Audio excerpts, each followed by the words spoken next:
Hi guys, welcome back to Free Game Friday. My name is Natasha Loya, and today I'm being joined by a few special guests today. My name is Ezra Hudson. I'm a senior at Salem Park High School, and I'm a co-founder of MNTeen Activist. My name is John Treadwell. I go to Highland Park High School. I'm 18 years old and I'm a senior and I'm the executive director of Minnesota Teen Activists. My name is Aaliyah Murray. I go to Philly Senior High, and I'm the founder of Minnesota Teen Activists. Gorgeous, thank you guys for introducing yourselves. So, starting off, who is MNTeen Activist and how did you guys start? So Minnesota Teen Activists is a group of teens from all over the metro area, and simply how we started last not last year, I'm sorry, May of 2020, there was a lot of teenagers experiencing racism in their schools and teachers not doing anything about it. So I decided, why are we waiting for teachers? Let's do it ourselves. So that's how we started. I guess. Yeah, and then with that, like, we were just founded probably like a week or so before George Floyd. And then when George Floyd happened, it was like everything like kind of took a pause, and like still having that mission to eradicate the systemic injustice in schools was there. But we were like, okay, let's put out the fire and then let's come back to what our long-term goal is. And that was responding to the crisis with George Floyd and doing the boots on the ground and all that required of it. What's an example of work that you guys have done? I think one of the huge, more significant things that we've done is the statewide walkout that took place last year for Dante Wright. Over 110 schools participated and over 50,000 students did as well. Yeah, and the beautiful thing about that as well is that we were all having the same message. We all walked out at the same time, the same day. I mean, the same demands, and it was all in the name of Dante Wright, from like rural Minnesota, places where you typically wouldn't even imagine, like Big Lake and Duluth, down to like Rochester and whatnot. So that's one of our actions, right? And another one that I'm most proud in as well was for Mayor Locke. Not only like that piece that I mentioned about like the boots on the ground, but like also like we represented, Athena Holland's bill for no knock warrants, and seeing that dramatically impacted Mayor Locke's family. So we collaborated. One thing that we like to do is to amplify voices throughout the Twin Cities. So we don't always want to be like the gatekeepers or the main ones, on the headlines. So we were like, hey, how can we like be more community oriented, student engaged, and find other people to work with? And we decided to work with Central High School, which is the historical landmark high school in Rondo, Minnesota, St. Paul. And we partnered with their Black Student Union, and we organized for probably over 2,500 students to rally at Central and then walk to the governor's mansion and protest and demand that we protect young Black lives, because we have hopes and dreams, we deserve to live, and whatnot. So that was really impactful to me. We had national headlines and recognized by Attorney Ben Crump and so many different things for the work that we did in that manner. I think one of the most impactful ones for me was definitely Dante Wright as well, mainly because it just gave students who didn't always have a voice opportunity to have one, opportunity to take a stand. But I feel like a lot of times students kind of get lost in that. They don't know how to take a stand or don't have the platform to do so, and I think that's what we gave them with that. Yeah, and with that, it was right. It was really timely with George Floyd, and everything kind of like happened so fast, but we were able to like mobilize folks from like the National NAACP Youth and College Division to speak at our event, for Freedom March NYC, and like so many national leaders that were in Minnesota were like, okay, what's up? Like, we want to pull up. So we like literally deployed them at different places. We're like, okay, we'll pay for your Uber. Go to Spring Lake Park, go to Coon Rapids, whatever. And we kind of just spread them out within like the main, where we knew that the larger turnouts were going to be in the cities, right? And they were there speaking, being the elder or young adult leaders, right, with the young folks. So that was super inspiring, and we posted that and whatnot. So The way you guys are able to really unify youth is incredible, and it's super, super powerful. Thank you guys for all the work that you do in that aspect, for sure. Awesome. And what has been your biggest learning experience while being a youth organizer while still in school? Because you guys are all pretty young, and the impact that you guys have made is just absolutely tremendous. I think the biggest learning experience for me is definitely just how powerful the youth are in general. And like no matter what age you are, you can create change. Like as like corny as people may make that sound, it's very true. No, Like it does not absolutely. matter how old you are, you can start something. yeah, and another piece is, when you look back in history, you see a lot of riots, you see a lot of sit-ins, you see a lot of protests and rallies, but you didn't often see more of the kind of like the behind the scenes work. Of course, you can talk about the NAACP and the legal defense fund and everything that they did with the legal aspect and whatnot. And then you can see folks like Thurgood Marshall working in the Supreme Court, but there wasn't a lot that was actually publicized or even granted for Black people to do policy work and politics and whatnot. So one thing that I really have learned today is that we can change that narrative, but also we're in a position almost, right, where we can input ourselves in these spaces and do some of the policy work and the public advocacy as well as do the boots on the ground. And my biggest learning experience is you can do anything you want in the world. That's what Minnesota Teen Activists has brought to me. So, Thank you guys. Those were all like very beautiful answers, and I love how they were all so different too. What would be your biggest piece of advice to any young person who's trying to get involved in youth organizing? just do it. That's Just my do biggest it. advice. You can literally do anything you want. I think Yeah. a lot of youth are nervous. They're scared. They think they don't have the power, but you literally have the power. So. And we're at a point where like we're not asking anymore. Like we've seen that like trying to ask for a seat at the table has really gotten us nothing. Trying to ask to have, a place at the table has gotten us crumbs. So like we're like almost flipping over the table and like bringing our own chairs up to the table because like enough of us being on the menu and not having a seat at the table. It's a whole new table now, It's a whole new table, exactly. I think the biggest piece of advice is like once you gain the consciousness to like realize something is wrong, stand up to it. No matter how young you are at the time, once you realize something is wrong, don't be afraid to just go attack it. Yeah, and we kind of, our name is Minnesota Teen Activists, but we know that it's more than the word activist. We're change makers. Like we want to make change, and kind of like you guys are bridge makers. Like you bring that bridge, and we want to bring that change within that bridge, and do things more at a global aspect now, locally and throughout the different states. Beautiful, beautiful. What is your hope or goal of change to see within the next year? One of my changes I want to see is more students speaking up for what's right. That's one of the main things. Yeah, Ezra.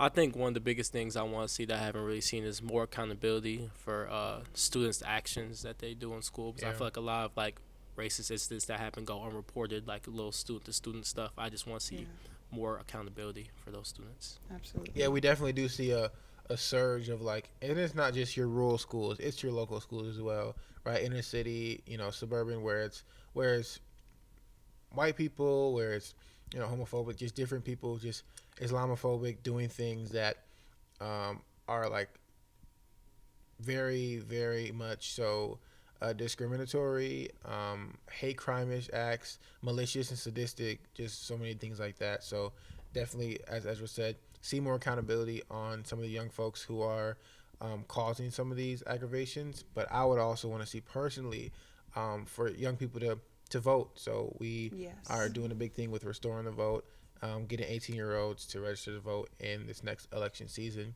because we understand that when we're done marching, they're still voting on things that aren't predicated upon our wishes. So we have to put ourselves in those spaces where we can change the narrative and the system in place. Thank you guys so much. You guys are doing such incredible work. Where can people get in touch with you guys and keep up with you guys and the things that you're doing? You can reach out to us at Instagram at Minnesota Teen Activists. We also have a Twitter page, teen_MN. We have a YouTube page coming up. Facebook we do not really use. We all have personal accounts as well. I'll throw yours in there. Okay, mine is Aliyah Alev, AALIYAHALEV. And also you can hit us up on email, and that's MNTeenActivists with the S at the end at gmail.com, or you can follow me at officially Jerome. On Instagram at ehud.5 ehud.5. Thank you so much. Thank you so much. This was a beautiful interview today. Thank you. Thank you. Until next time. Hey y'all, my name is Kyleroy. How y'all doing? And I'm gonna be singing my first single, actually, Patience. It's called Patience by Kyleroy. And I got a little something in the beginning. It's you know you love somebody and they love you, right? But sometimes personal burdens might get in the way. Life brings trials and tribulations. It's like put yourself in my shoes and leave me alone sometimes, but don't leave me. Yeah, I know y'all felt that. We should get away for the day. No cameras, no action, just me and my babe. Said I just wanna feel what is real. Yeah, I said what is real. Sometimes I wanna go, sometimes I wanna stay, sometimes I wanna throw it all away. Sometimes can you leave, sometimes can you stay? Come on, we can throw this love away. But just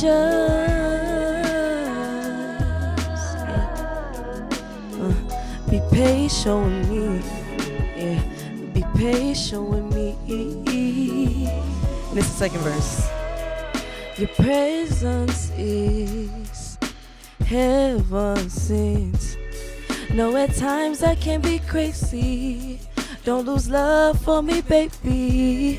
Sick of hiding my emotions. Cause when it comes to you, I am open. Said when it comes to you, I am open. So why you wanna dip out? So I can't just flip out. Tell all of your homies it was silly me. Why you can't listen? All I need is attention. I just need you right up under me. Sometimes I wanna go, sometimes I wanna stay, sometimes I wanna throw it all away. Sometimes can you leave, sometimes can you stay? Come on, we can throw this love away. But just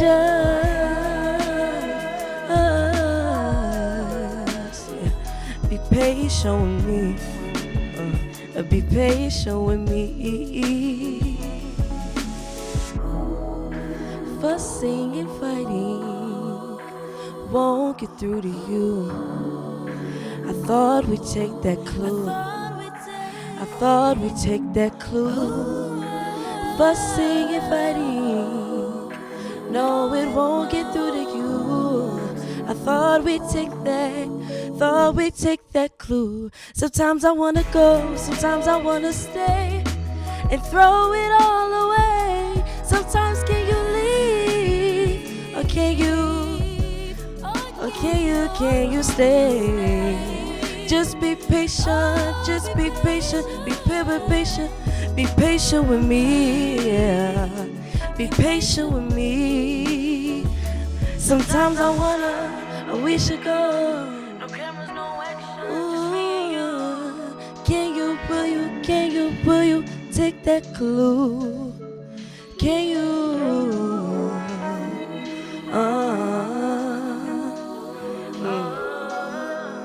It's all about that patience, right?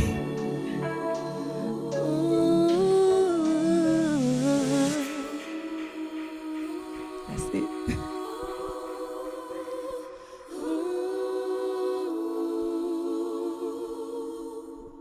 Thank you guys so much. That's Patience by Kyleroy. Hi guys, welcome back to Free Game Friday. My name is Natasha Loya, and today we are joined by an upcoming artist, Kyleroy. So Kyah, to start off this interview, who is Kyleroy? Hi, Natasha. Okay, my name is Kyleroy. I'm from Minneapolis, Minnesota, born and raised. 21 years old, actually just turned 21. Yes. Ooh, you know, Taurus baby. I'm a strong Black woman. I like to say independent, but you know I ain't that independent. You know, I'm independent. We always need some help. Okay. I am spiritual. I manifest every moment. I kind of manifest this moment actually too. Really? So I'm glad it okay, came to fruition, you know? Okay. I am a singer, a songwriter. I am pro-Black. I'm a feminist. I am Kyleroy. Kyleroy, Okay. we love to see it. Yes. Love to see it. Okay, so what sets you apart as an artist? Yes. I think a few things that set me apart is I know it's kind of like, you know, the whole cliche thing of, you know, oh, I write, you know, music different or I'm a different writer. But I can say that I'm more of a spoken word or a poetic writer. Sometimes the song has to be a poem or some type of form of spoken word, and then I put it on the beat. You know what I mean? I think some other things that could set me aside from, of this stereotypical black girl, let's be honest, is, I make way for all the females out there that don't have a BBL. Right? 'Cause that's Who don't me. who don't have the BBL, who don't have, all the guys in their line, and who just want some chill vibes, some nice, music, chill, Chill, things like that, right? You know. I've heard so many like people talking about your song, and Kyah, you're just so talented. Like you Thank you just so really, much. really spazzed on this first single. Thank you so much. Why do you continue to make music despite all of the barriers that it comes with? Wow. That's a deep question because, I could look at it two angles. And to answer the question directly, I could say that because you have to be unapologetically you at the end of the day, I think that the deepest, largest barrier that you could be dealing with is yourself. Sometimes you could be your worst enemy, and I feel like once you conquer those barriers and once you conquer self, then you could conquer anything. And it's their little things to conquer after that. You know what I mean? I think that social media is a big barrier in, the industry and making music, because you look at things on social media and you look at your platform and things you can't post and things you can't do and just how people view you. So that's a big barrier in, the music industry as well, is, how people view you and how you present yourself is a very big barrier, Yeah. Just to answer the question more directly. Does that make sense? Yeah. And what makes you feel like I want to continue in this despite everything that's going on? I think it's just the love I have for music, Ever since I was little, from, far back as I can remember, my parents say when I was in my crib I was singing, But it's believe 'em. okay. You know what that As far was? back as I can remember, though, I think it's just the love I have for music. I don't think anything in this world could stop me from pursuing music or my dream and making songs and things like that. That's beautiful. Yes. That's beautiful. What can we expect to see from you coming up like this summer? Okay, so we doing baby steps, right? We taking baby steps, but I am planning on an EP, and the initial goal was December, but I'm like, you could get that done by September. You don't know, because Patience came out and we recorded it, we mixed and mastered it, we got it on all platforms in 3 weeks. Dang, y'all were fast. Come on now. That's clean. Clean and Clean. fast. Everything, background So vocals, that's why, everything. thank you. So that's why I'm like, I feel like an EP could definitely be coming out by the end of this summer. Yeah. So be looking out Of course. for, we taking baby steps, but we gonna get there. We gonna get there. Are we going to see you performing anywhere this summer? Yes, I am gonna be. I forget the name. I'm super sorry, but if you do look at my social media, IG, Instagram, at Kymuah, so it's gonna be at KYMUAH, and I should be posting any upcoming events I'll be performing at, any upcoming music, anything like that. I'm not heavy on TikTok, Twitter, Facebook, or anything, but Instagram is something I'm really heavy in. Okay. So that's where you can find any upcoming events or anything like that. All right. Thank you so much for your time today. Yes. And for your vocals and for your energy. It's always Thank just you so beautiful much for talking having to me. you. Yes, this is very, very beautiful. Thank you so much. We'll see you guys next time.